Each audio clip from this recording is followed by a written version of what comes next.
Welcome to the deep dive. We're here to basically pull apart different sources and give you the key knowledge fast.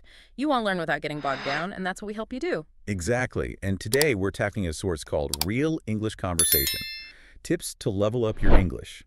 It's actually a podcast conversation itself between Emily and Tom. Right, aimed at learners like you, maybe intermediate or advanced. And our mission here is to extract the really practical tips they share for improving your spoken English. So let's get into it. The Source podcast. It kicks off pretty casually, doesn't it? Just Emily and Tom chatting about their daily lives. Yeah, it seems like simple stuff, but it's actually full of useful language. Tom mentions his routine, waking up, I think, around 7, making coffee, obviously essential. Yes, the coffee ritual. Yeah. And then, checking emails, planning out his tasks. He works from home, so that routine sounds pretty key for him. Totally. And Emily adds her bit about using handwritten to-do lists. It's about finding focus, I suppose. And what's useful here, I think, isn't just the words like wake up or check email. It's why talking about routines is good practice. It uses common, everyday language. The building blocks. Exactly, the stuff you use all the time. Tom also talks about setting small goals for the day. Finish an edit, answer those emails, maybe a quick run. And he mentions trying to avoid multitasking. Good luck with that. Yeah. But it's about how he talks about managing his day. And for you, the listener, the actionable thing is to try describing your day in English. Right. The podcast even suggests using time phrases like in the morning or after lunch, before I go to bed, that kind of thing. It's a really simple exercise, Yeah. but it builds that basic fluency talking about your own life. Small steps. Then the conversation shifts. It moves towards language learning experiences. And Tom talks about learning Spanish. Yeah, and this part is probably super relatable for a lot of listeners. He says he knew the grammar, like he understood the rules. But he felt stuck actually speaking it. That frustration is so common, isn't it? Knowing about the language versus using it. Totally. It really highlights that gap. Grammar's the base, sure, but fluency comes from, well, speaking. So what's their advice? Basically, just do it. Speak. Make mistakes. It's okay. He mentions language exchanges, which are great, and also trying to actively think in the language, in his case, Spanish, not constantly translating in your head. Easier said than done sometimes, but yeah. They give some really simple practice ideas, too. Like, super simple. It's just looking around you and describing something. I see a blue chair. Or saying what's happening. It's raining outside. Sounds almost too basic, but I guess it forces you to produce English. Even tiny bits. Builds confidence from the ground up. And it bypasses that translation step for simple things.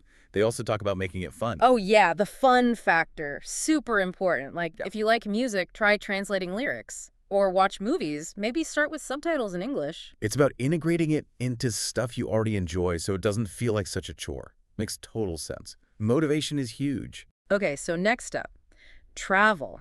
Tom talks about visiting Italy, Japan, and Canada. He calls them totally different experiences.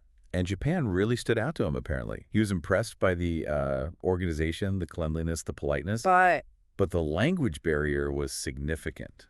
Really tough, he said. which leads them nicely into the whole cultural side of language, right? It's not just words. Exactly. You need to understand the culture, too. They give examples like how people in the UK apparently say sorry a lot. Yes, can confirm. Versus maybe in the US, you hear awesome more or no worries.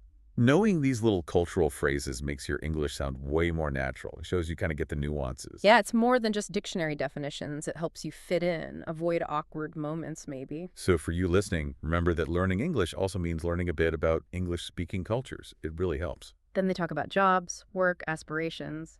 Tom shares what he does now. He's a freelance video editor and content creator. Sounds interesting. And he mentions his dream job, too. Right, he'd love to travel and make content, maybe documentaries. That's the dream. And this part is useful because it gives you phrases for talking about your own work or dreams. Things like, I work as a NEET, or I'd love to. Or my dream is to. Really practical sentence starters for those kinds of conversations. Then, to kind of lighten things up and make a point, Tom shares a language mistake he made. Pretty funny one, actually. Oh, yeah. What was it? In Spanish, he wanted to say, I'm embarrassed, which is estoy avergonzado. But he said, estoy embarazada. Oh, no. Which means... I'm pregnant. Classic mistake. But it really drives home the point, doesn't it? Mistakes happen. They're part of learning. Absolutely. And the podcast emphasizes not being afraid of them. Most native speakers appreciate the effort. Perfection isn't the goal, especially at first. Communication is. Which brings them back to practice. Regular speaking practice, even just like 5 minutes a day, consistency is key. And they introduce a specific technique, shadowing. Have you heard of this? I have, yeah. It's where you repeat what a native speaker says, trying to copy their rhythm and intonation. Exactly. You listen and speak almost at the same time. It's great for pronunciation, for getting the melody of the language. Sort of training your mouth and your ear together. Right. And they also suggest recording yourself, Hmm. which feels weird at first, I know. Oh, definitely awkward. But it's so useful, you really hear things you don't notice otherwise. Helps you pinpoint what to work on. Okay, so after all this discussion, Emily and Tom actually give you some mini challenges, like homework, but fun homework. Yeah. The first one is, describe your daily routine in 5 sentences, using the present simple tense. So applying that very first topic directly, nice and practical. Then, challenge number 2. Write or say 3 sentences about your dream job, using those phrases we mentioned like, I would love to, or one day I hope to. Again, taking the vocabulary about jobs and aspirations and making you use it for yourself.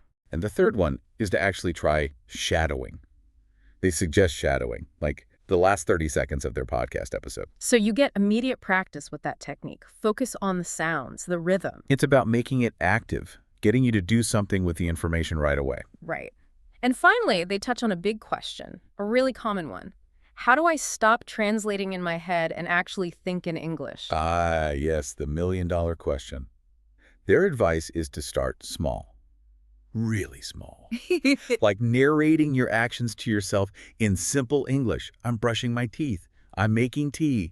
Just tiny thoughts, tiny chunks. So you build the habit gradually, bypassing the need to translate those basic things. Exactly. And they reiterate, prioritize communication over perfect grammar initially. Yeah. Just get your message out there. The fluency, the better grammar, that'll come with more practice and exposure. It's a process. A gradual one. Patience is key, they remind us. Language learning isn't instant. So as we wrap up this deep dive into the level up your English source, the real question for you is how can you use these ideas? Yeah, think about which of these techniques really resonated with you. Was it the idea of daily speaking practice, even short bursts? Or maybe paying more attention to cultural bits, like the sorry versus awesome thing. Or perhaps accepting mistakes more. Maybe you want to try shadowing. Or make a conscious effort to think those little English sentences during your day. Just consider one thing from this discussion that you could realistically start doing, this week perhaps, to help push your English forward. What feels like the most useful next step for you?